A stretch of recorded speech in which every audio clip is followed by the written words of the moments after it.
بزرگوں اور ساتھیوں اور عزیزان محترم، گزشتہ جمعے میں کلمہ توحید لا الہ الا اللہ محمد الرسول اللہ کے تعلق سے آپ کے سامنے یہ عرض کیا گیا تھا کہ اس کلمے کے اندر ایک انقلابی تاثیر ہے، اور وہ یہ ہے کہ جو انسان اس کلمے کو پڑھ لیتا ہے اس کی زندگی میں انقلاب برپا ہو جاتا ہے۔ کلمے کو پڑھنے سے پہلے وہ کافر تھا، کلمہ پڑھنے کے بعد وہ مسلمان بن جاتا ہے، یہ انقلاب ہے۔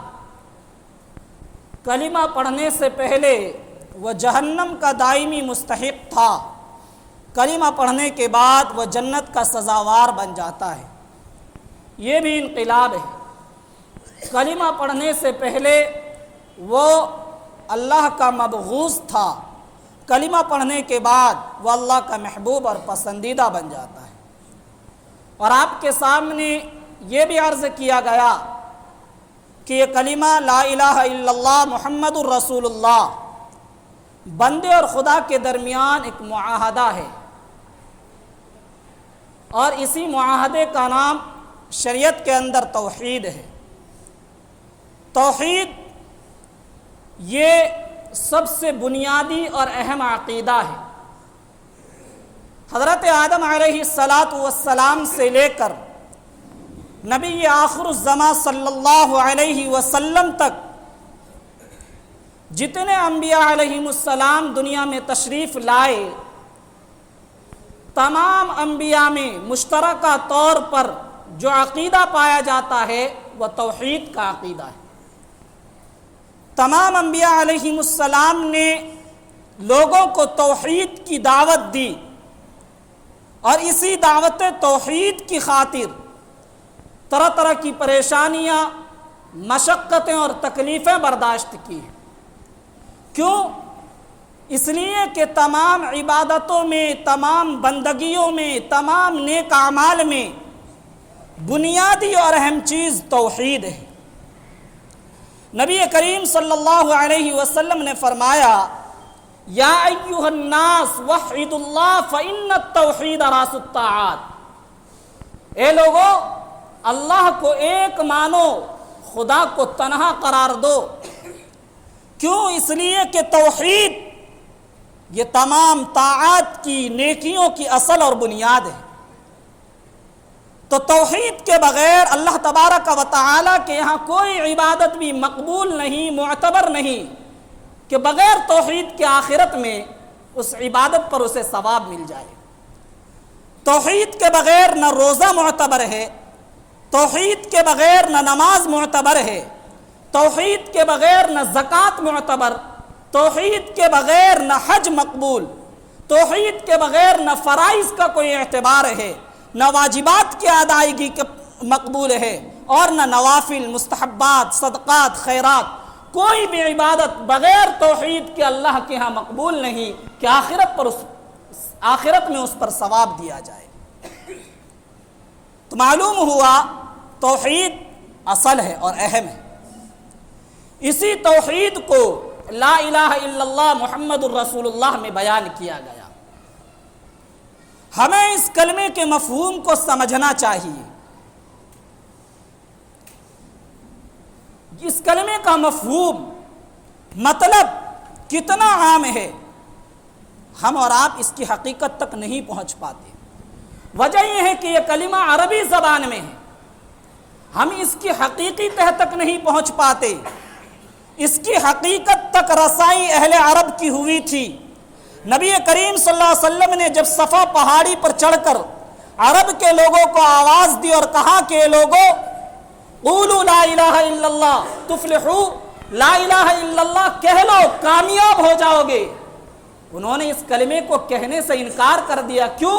اس لیے کہ اس کلمے کی حقیقت کو وہ سمجھتے تھے، وہ سچائی کو سمجھتے تھے، وہ یہ جانتے تھے کہ اگر ہم نے اس کلمے کو کہہ لیا تو اس کلمے کے کہنے کا مطلب یہ ہے کہ زمین و آسمان اور ان کے درمیان ان میں موجود ساری چیز کا خالق، مالک اور سارے نظام کو چلانے والا اللہ ہے اور عبادت کا مستحق اللہ ہے، اگر ہم نے اس کلمے کو کہہ لیا تو دوسرے تمام معبودوں کو چھوڑنا پڑ جائے گا۔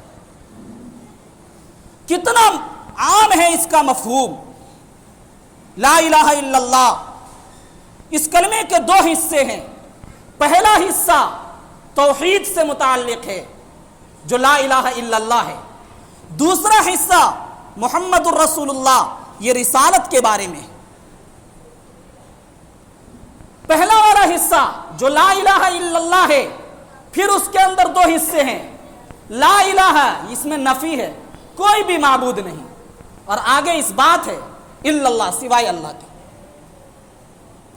آپ اس کلمے کی حقیقت کو دیکھیے، لا الہ کوئی معبود نہیں، یعنی زمین و آسمان اس کائنات میں بڑی سے بڑی، چھوٹی سے چھوٹی، طاقتور سے طاقتور، کمزور سے کمزور کوئی بھی چیز اس قابل نہیں ہے کہ اسے معبود مانا جائے، چاہے وہ مضبوط سے مضبوط پہاڑ ہو، بڑے سے بڑا دریا اور سمندر ہو، چاہے وہ درخت ہو، چاہے وہ پتھر ہو، چاہے وہ انسان ہو، چاہے وہ جاندار ہو، چاہے وہ سانپ اور بچھو ہو، چاہے وہ بے جان چیز در و دیوار ہو، کوئی اس قابل نہیں کہ اس کو معبود مانا جائے۔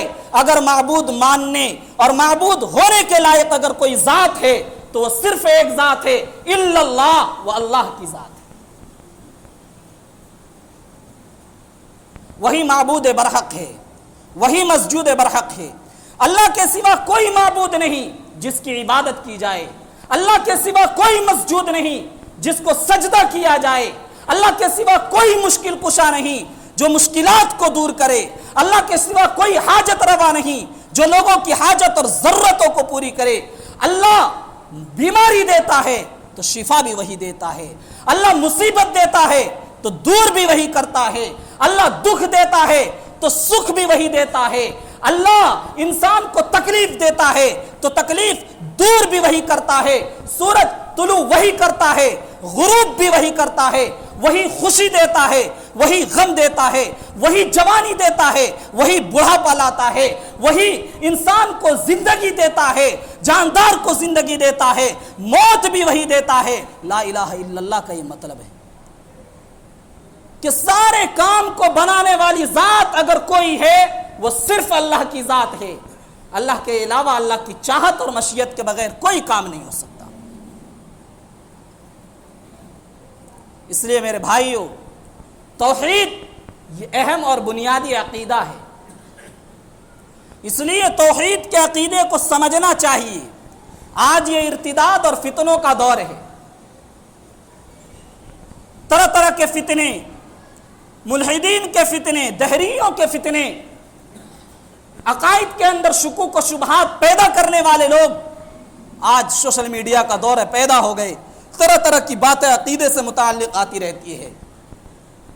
عبادات سے کہیں اہم عقائد ہے، اگر عقیدہ درست نہیں ہے تو یہ ساری عبادتیں دھری کی دھری رہ جائیں گی، یہ عند اللہ مقبول نہیں ہوں گی۔ اور عقیدوں میں سب سے اہم عقیدہ توحید کا عقیدہ ہے، اس لیے اس کو سمجھنا چاہیے۔ بنیادی طور پر آپ یہ سمجھیں کہ توحید کی تین قسمیں ہیں، ایک توحید توحید ربوبیت، نمبر دو توحید الوہیت، اور نمبر تین توحید اسماء و صفات۔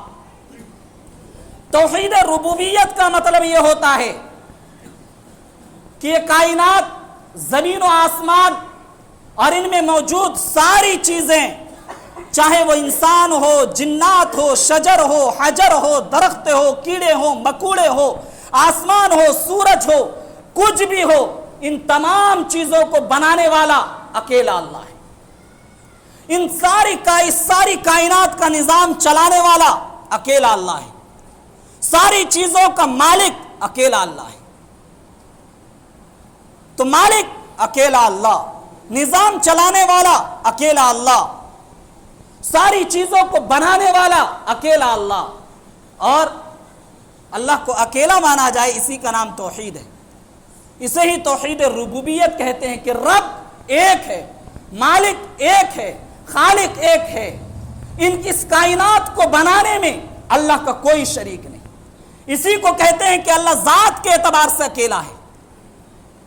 یہی توحید ربوبیت ہے کہ اللہ تعالیٰ نہ اس کے والد ہیں، نہ اس کی ماں ہیں، نہ بھائی ہیں، نہ بہن ہیں، نہ اولاد ہیں، نہ بیٹے ہیں، نہ بیٹیاں، نہ پوتے ہیں، نہ پوتیاں، نہ نواسے ہیں، نہ نواسیاں، نہ چچا، نہ پھوپھا، نہ خالہ، نہ ماموں، کوئی نہیں. اللہ کی ذات تنہا ہے اور تنہا اس ذات نے اس ساری کائنات کو بنایا اور ساری کائنات کے مالک بھی اکیلے اللہ ہیں.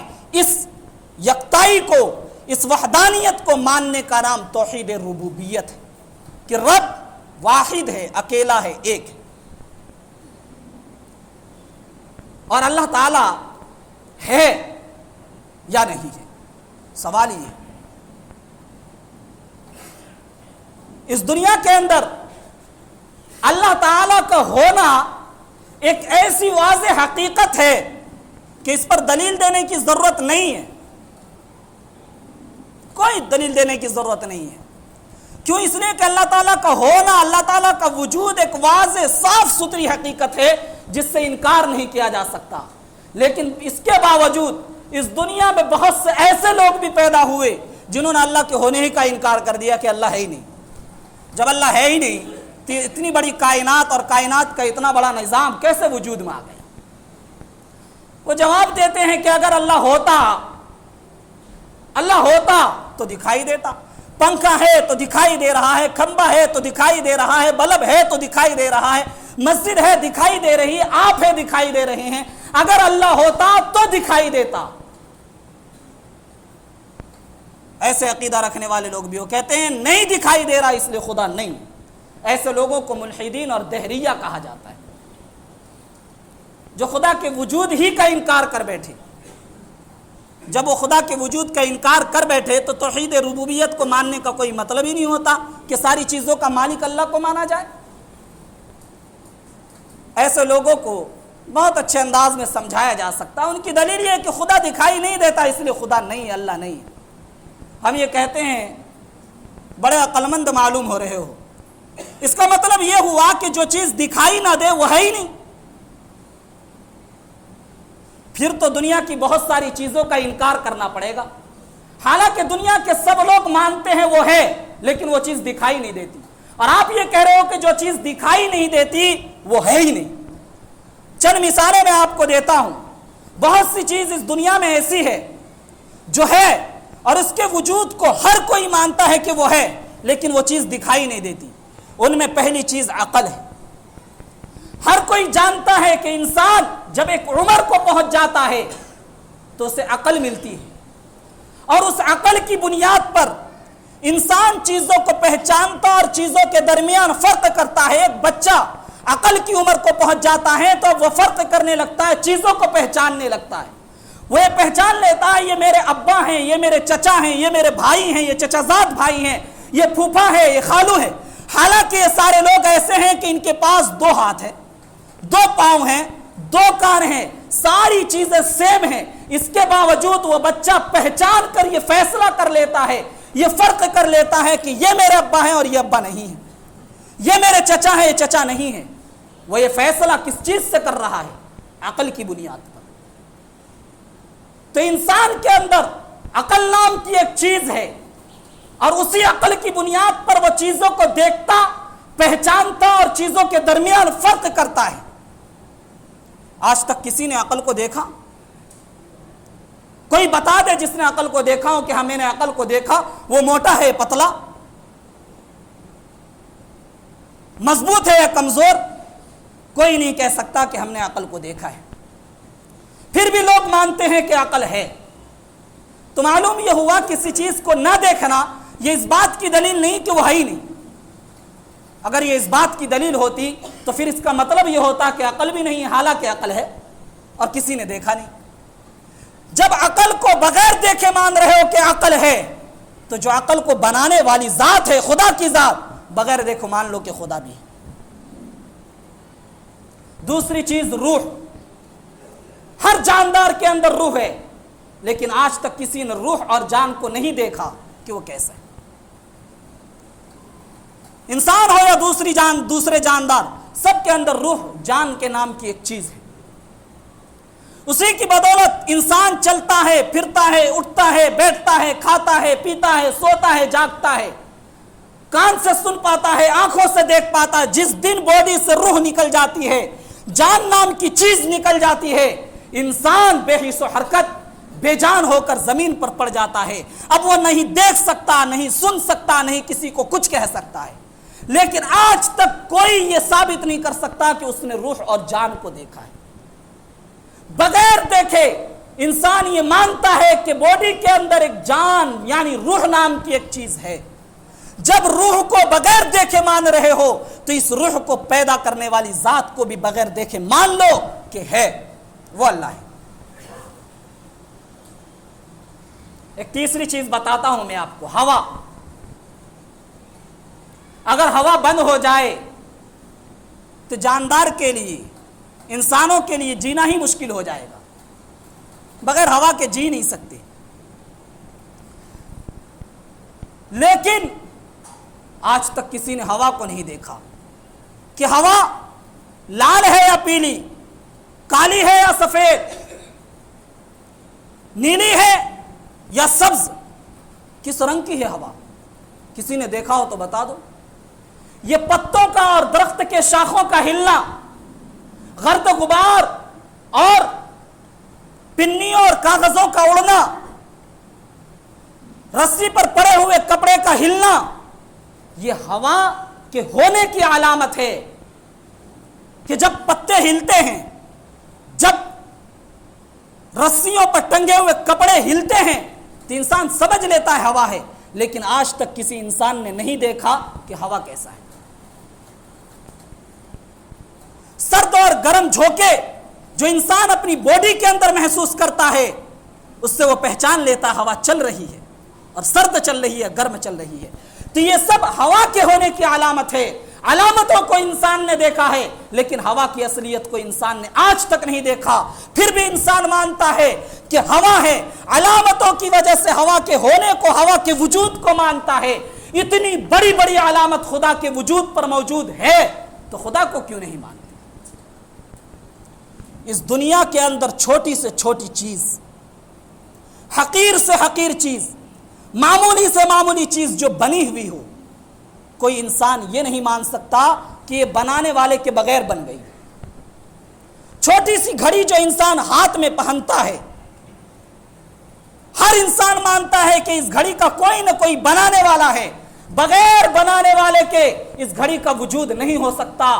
اس کائنات کا، اتنی بڑی کائنات، اتنی چوڑی چکلی زمین، اتنا بڑا آسمان کہ جس کے آخری سرے کو کوئی پتہ نہیں چلا سکا، اتنے بڑے بڑے سمندر، اتنے بڑے بڑے پہاڑ، کیا اتنی بڑی بڑی چیزیں بغیر بنانے والے کے وجود میں آ گئی؟ جبکہ اس دنیا کی چھوٹی سے چھوٹی چیز بغیر بنانے والے کے بن نہیں سکتی، تو اتنا بڑا نظام کائنات بغیر بنانے والے کے کیسے وجود میں آ گئے؟ اس لیے جو لوگ خدا کے وجود کا انکار کرتے ہیں وہ عقل سے پیدل ہے. عقل کہتی ہے کہ خدا ہے جس نے اتنے بڑے کائنات کو بنایا اور اس کے بعد وہ اس کے نظام کو چلا رہا ہے. اور سنیے، ایک دیہاتی سے کسی نے پوچھا کہ خدا اگر ہے تو دلیل دو. بہت شاندار اس نے کہا. آج کی ڈیٹ میں جو بھی توحید پر بیان کرتا ہے اس دیہاتی کا ضرور سہارا لیتا. وہ بیچارہ پڑھا لکھا نہیں تھا، جانوروں کو پالتا تھا. شاندار جواب دیا. اس نے کہا ان البعرۃ لتدل علی البعیر وان آثار الاقدام لتدل علی المسیر فسماء ذات ابراج وارض ذات فجاج وبحار ذات امواج الا يدل ذلك على وجود اللطیف الخبیر. کہ کہیں مینگنیاں پڑی ہوئی ہو تو وہ مینگنیاں اس بات کی دلیل ہے، وہ گوبر اس بات دلیل ہے کہ یہاں کوئی جانور تھا. ریت پر کوئی انسان چل کر گیا ہو، اس کے قدم کے نشانات آ جاتے ہیں، وہ نشانات یہ دلیل ہے کہ یہاں سے کوئی انسان گزرا ہے. تو یہ برجوں والا اتنا چوڑا چکلا آسمان، یہ اتنی بڑی زمین جس میں راستے بنے ہوئے ہیں، یہ لہریں مارتے سمندر، کیا یہ اس بات کی دلیل نہیں ہے کہ ایک خدا کا وجود ہے؟ کوئی نہ کوئی اس کا بنانے والا ہے۔ ایک دہریہ حضرت امام اعظم ابو حنیفہ رحمۃ اللہ علیہ کے پاس آیا، اگر کہنے لگا کہ ہم لوگ تو خدا کو نہیں مانتے، نہ خدا کی صفات کو مانتے، خدا ہے ہی نہیں،